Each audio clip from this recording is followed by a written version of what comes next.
Tarde, a paz do Senhor a todos. Eu sou o pastor Cleiton Marangon e estarei transmitindo a vocês uma palavra que Deus colocou ao meu coração nesta tarde. Antes de estarmos meditando nesta palavra, eu gostaria de convidar você a orar comigo em nome de Jesus.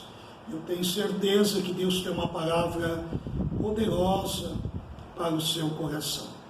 Em tempos de adversidades, de lutas, de dificuldades, é muito importante nós termos uma vida de oração. Até porque quanto mais perto estamos da volta de Jesus, tanto mais nós precisamos nos aproximar dele, porque os dias são maus, os dias são difíceis, e a oração é a que nos fortalece. Quanto mais oramos, mais sensível ao Espírito Santo nós nos tornamos, mais perto de Deus nós nos aproximamos. Convido você a orar comigo. Vamos estar orando, depois vamos meditar na palavra do Senhor. Deus, obrigado por esta tarde, obrigado por este domingo, pelo dia que o Senhor nos deu. Obrigado, Deus, por cada família, Senhor, que nos ouve neste dia. Que o Senhor esteja abençoando a vida dos irmãos, abençoando, Senhor, os pastores, os líderes, abençoando os nossos superiores.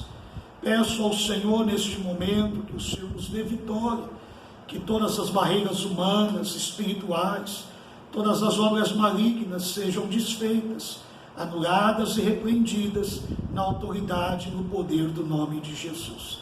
Se há alguém entre nós enfermo, ó Deus, cura-os de suas enfermidades, repreenda o mal da vida deles.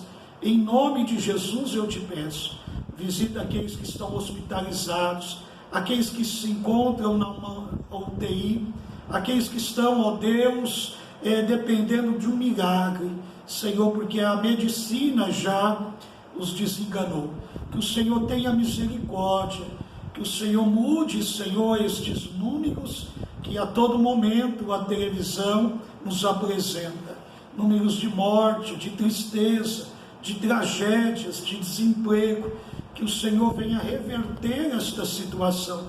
Que seja um tempo, ó Deus, de vitória, de aprendizado, de comunhão, e que cada dia mais venhamos nos aproximar do Senhor. Pai, assim eu oro e te peço nesta tarde, fale conosco em nome de Jesus. Amém. Eu convido você a abrir a sua Bíblia no Evangelho de Lucas, capítulo 10, no versículo 30, diz assim: Descia um homem de Jerusalém para Jericó e caiu nas mãos dos salteadores, os quais o despojaram e, espancando, se retiraram, deixando-o meio morto. E ocasionalmente descia pelo mesmo caminho certo sacerdote, e vendo-o passou de largo. E de igual modo também o levita, chegando àquele lugar e vendo-o passou de largo. Mas um samaritano que ia de viagem chegou ao pé dele e, vendo-o, moveu-se de íntima compaixão. E, aproximando-se, atou-lhe as feridas, aplicando-lhes azeite e vinho, e, pondo sobre a sua cavalgadura, levou-o para uma estalagem e cuidou dele. E, partindo ao outro dia, tirou 2 dinheiros e deu-os ao hospedeiro. E disse-lhe: Cuide dele, e tudo o que demais gastares, eu te pagarei quando voltar. Amém. Graças a Deus, né? Esse texto, ele trata do bom samaritano. E uma das coisas que, assim, Deus falou ao meu coração, dentro desse texto, mediante o momento que nós estamos vivendo, um momento de incertezas, de insegurança, que este, mais do que nunca, é um momento de nos unirmos. A Bíblia nos apresenta aqui o sacerdote, o levita e o samaritano. E eu pensando nesses três personagens que a Bíblia nos apresenta, veio algo ao meu coração, que é o momento de deixarmos as nossas diferenças de lado e nos unirmos para ajudar as pessoas que precisam, nos unirmos para interceder por aqueles que estão enfermos, nos unirmos para ajudar os necessitados. Porque enquanto cada um olha apenas para si, para as suas necessidades, ou para o seu ponto de vista religioso, de quem está correto, a humanidade ela vem sofrendo. Não existe apenas a política secular, existe também a política religiosa. Infelizmente, há muitas pessoas sectaristas, muitas pessoas que acreditam que somente a religião deles que vai levá-los para o céu. Somente o local que eles congregam é que vai levar para o céu, que a porta do céu é a instituição. E nós precisamos entender que o caminho, a verdade e a vida é Jesus. Nós temos que amar as nossas instituições, mas não idolatrá-las. Nós precisamos amar o lugar que nós congregamos, mas não idolatrar. A única porta de salvação é Jesus. Ele diz: eu sou o caminho, eu sou a verdade, eu sou a vida. Então nós precisamos, neste momento de tanto sofrimento, olhar de forma diferente. Será que tudo isso que está acontecendo não foi uma maneira de Deus identificar os verdadeiros adoradores? Não aqueles apenas que estão nos templos todos os domingos, ou fazem parte dos grupos de oração, estão tão envolvidos com a sua vida ministerial, em agradar a Deus pelos seus dons, pelas suas qualidades como músico, levita ou um sacerdote, e estão tão assim envolvidos com os deveres religiosos, que se esqueceram que a maior prática da religiosidade, a maior prática daquele que serve a Deus verdadeiramente, é o amor ao próximo. Então, quando a pessoa diz que é uma pessoa religiosa, que é praticante de alguma religião, Jesus deixa bem claro que a nossa maior religião é amar a Deus acima de todas as coisas e o próximo como a ti mesmo.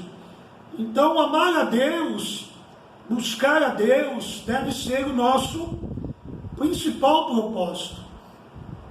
E servir as pessoas, servir os irmãos, ver as pessoas que estão precisando de ajuda. Esse é o papel da igreja.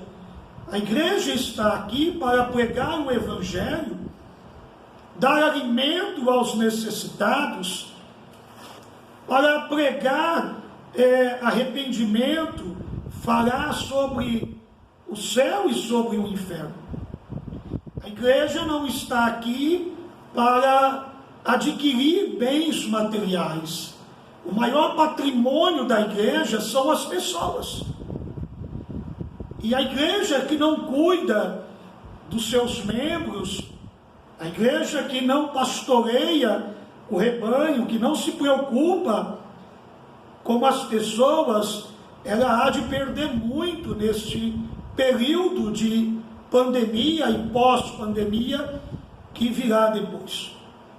Há de perder muito, porque é este momento que realmente vai se destacar os verdadeiros pastores, aqueles que estão em contato com os seus membros, procurando saber como que eles estão, se eles estão feridos, se eles estão precisando de algum alimento, se eles estão precisando de acompanhamento psicológico ou social. Não basta você ser adepto a uma religião e não cumprir o mais importante da lei, que é amar o seu próximo. Uma outra coisa importante que eu observo nesse texto é o papel da igreja. Então a igreja, ela tem um papel muito importante nestes dias. A igreja, ela precisa aparecer, são os momentos de catástrofe, de desespero das pessoas, principalmente daquelas que não conhecem a Jesus.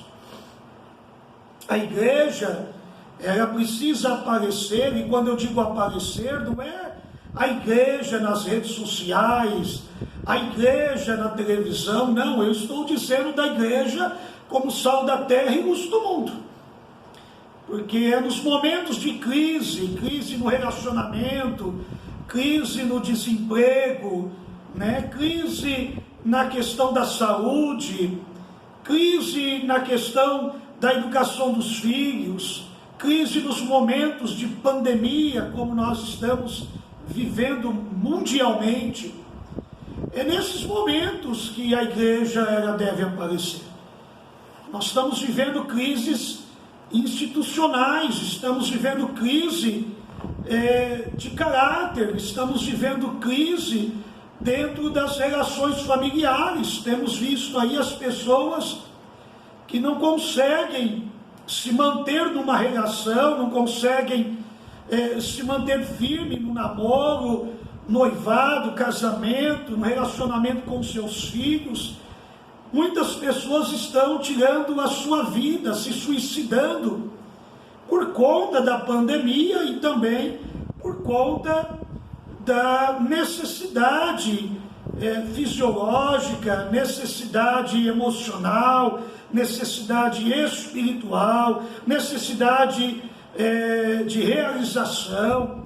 Quantas pessoas que não têm o que pôr dentro de casa, quantas pessoas que perderam a empresa, que perderam o emprego, quantas pessoas que o seu casamento foi destruído nesse período da pandemia, quantas pessoas que perderam um ente querido, uma pessoa que amava tanto, um filho, um pai, um avô, neste momento de luto, de sofrimento que nós estamos vivendo.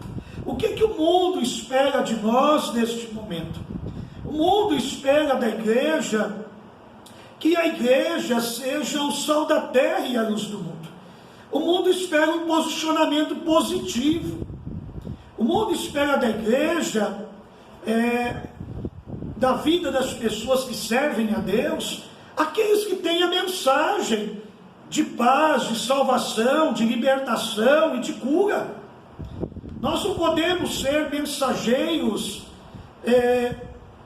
de derrota, de miséria. Nós já estamos vivendo um caos no mundo. Infelizmente, muitos têm pregado uma mensagem de terror, uma mensagem apocalíptica, uma mensagem apenas de sofrimento, de dor, de tristeza. Nós sabemos que todas estas coisas haveriam de acontecer. Nós sabemos que nós estamos próximos do arrebatamento, da volta de Jesus. Porém, nós sabemos também, como diz a palavra do Senhor, que todo este sofrimento, toda essa tristeza, essas lutas que nós estamos vivendo nesses dias, não há de se comparar com aquilo que Deus tem guardado e preparado para cada um de nós. Então, o que as pessoas no mundo esperam da igreja neste momento? Uma mensagem de esperança. As pessoas aguardam da igreja uma mensagem de mudança, porque a igreja é a voz de Deus neste mundo.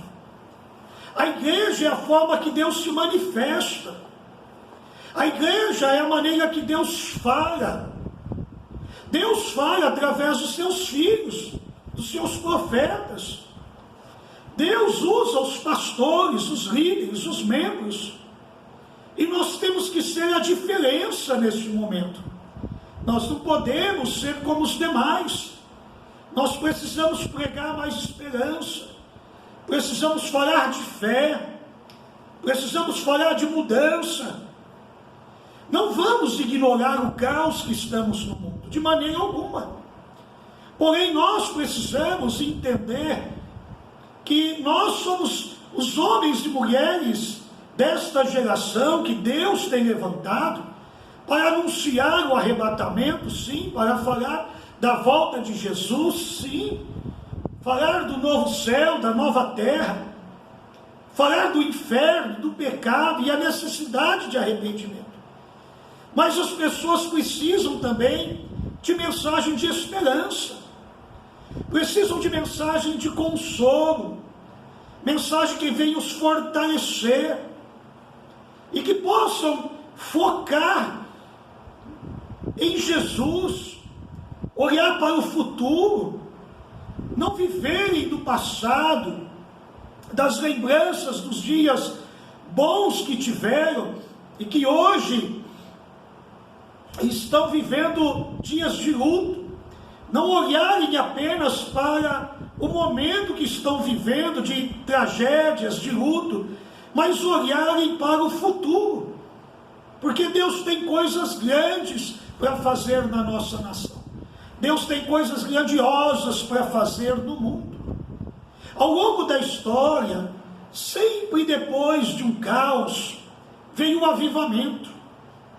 Sempre depois do caos vem o avivamento. Quando Deus leva o povo para o cativeiro na Babilônia, e ali ficaram durante 70 anos, e Deus tratando com aquelas pessoas. Depois nós vemos as promessas de Deus de um grande avivamento. Em todo momento da história que houve perseguição religiosa, como no período da igreja, quando Nero era o imperador e humilhou e perseguiu a igreja, colocando fogo em Roma, colocando os cristãos nas estacas, queimando as pessoas vivas, iluminando toda a cidade com os corpos em chamas e colocando a culpa na igreja. Deus também trouxe avivamento naquele período. Assim foi ao longo da história, de todo o período da história. Houve momentos terríveis de perseguição, quando a igreja se acomodou, no período que a igreja ficou congregada em Jerusalém, e Deus levantou o apóstolo Paulo para pregar aos gentios, e naquela época já se achava que a volta de Jesus estava tão perto, por conta de terem alcançado ali as pessoas que moravam naquela região. E Deus permite então a perseguição, e através da perseguição vem espalhar os discípulos, e Paulo então começa a encabeçar esta jornada para pregar o evangelho para os gentios. E Deus usa tremendamente o apóstolo Paulo, como usa muitos outros, para levar o evangelho a outras localidades, a outras nações, a qual ainda não havia recebido a palavra de Deus. Deus tem os seus meios de trabalhar. Deus tem os seus meios. Então, o que Deus espera de nós, como igreja, neste momento? É essa pergunta que nós temos que fazer. É esta pergunta. A igreja tem que brilhar. A igreja é a voz da esperança para aqueles que estão sofrendo. A igreja está aqui porque Jesus fala, age, Jesus anuncia as boas novas através da minha vida e através da sua vida. É isso que nós precisamos ter em mente. A primeira coisa é deixar as diferenças de lado. Não é momento de olharmos apenas para o nosso umbigo.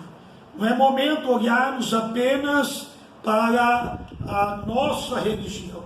Não é momento de olharmos apenas para o local que nós congregamos. O mundo está sofrendo e precisa da igreja, mas não da igreja como uma empresa. O mundo precisa da igreja espiritual. O mundo não está clamando por uma igreja institucional. O mundo está clamando por uma igreja espiritual. O mundo está clamando por homens de Deus, não apenas que tenham um documento que diz que eles são pastores ou líderes. Não, o mundo está clamando para os verdadeiros profetas, se eles têm ou não uma credencial, mas que sejam homens de Deus, boca de Deus, neste mundo de tanto sofrimento. A segunda coisa que nós observamos então nesta palavra, como já foi dito, é que nós somos o sal da terra e a luz do mundo. O que o mundo espera de nós? O que o mundo espera de nós? Então nós temos que brilhar neste momento tão difícil que a humanidade está passando. E para concluir esta meditação nesta palavra, diz assim a palavra do Senhor, versículo 34, e aproximando-se atou-lhe as feridas, aplicando-lhes azeite e vinho, e pondo sobre a sua cavalgadura, levou-o para uma estalagem e cuidou dele. Veja bem que há um trabalho aqui individual. Este homem, ele não ficou preocupado se os outros iriam fazer. Ele não ficou preocupado se os outros estavam fazendo ou não. Passou-se o levita, passou-se o sacerdote, mas passa este homem e ele sozinho, ele pegou aquele que foi machucado, ele curou as feridas dele, ele colocou ele na sua cavalgadura e levou este homem a uma estalagem. No próximo versículo diz assim, e partindo ao outro dia, tirou 2 dinheiros e deu-os ao hospedeiro e disse, cuida dele, e tudo o que demais gastares, eu te pagarei quando voltar. Veja bem que esse homem, ele não ficou dependendo de outras pessoas.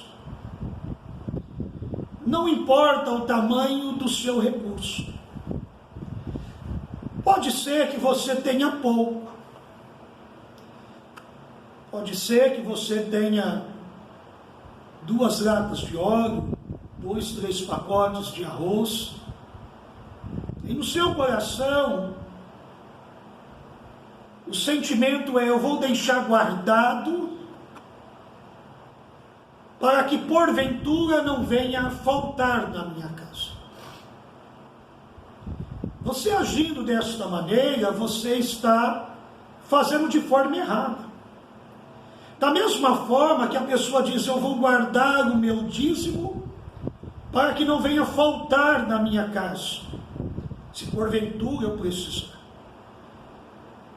Ou de repente a pessoa diz, olha, eu não vou ajudar outras pessoas porque eu sou pobre. Quem tem que ajudar é o Estado. Quem tem que ajudar é quem tem mais.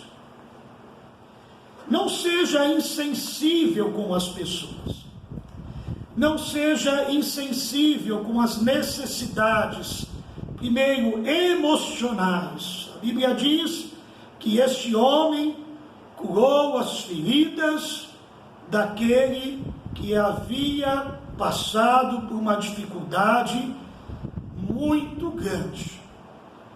Ele foi assaltado, ele apanhou, este homem estava largado ali no chão, todo machucado. E as feridas aqui, eu não vejo apenas na questão física, eu vejo na questão emocional, espiritual. Quantas pessoas estão descrentes, não ajudam mais porque acham que os outros não reconhecem, ou de repente não acreditam mais no papel da igreja, porque acham que a igreja pensa apenas em dinheiro.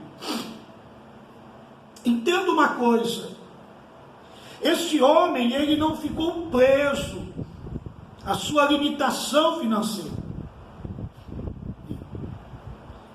Este homem não ficou preso, nos seus problemas. Ele abriu mão de tudo. Este homem, ele não ficou preso ao que ele tinha. Ele pegou o seu dinheiro, mesmo outros não fazendo, e foi lá e cuidou daquele homem que estava enfermo. Nós precisamos sair deste quadradinho. Nós precisamos sair desta visão maligna que é o individualismo. É muito fácil dizer para as pessoas que elas precisam ficar dentro da sua casa. É muito cômodo usar este jargão para justificar a irresponsabilidade de homens e mulheres de Deus,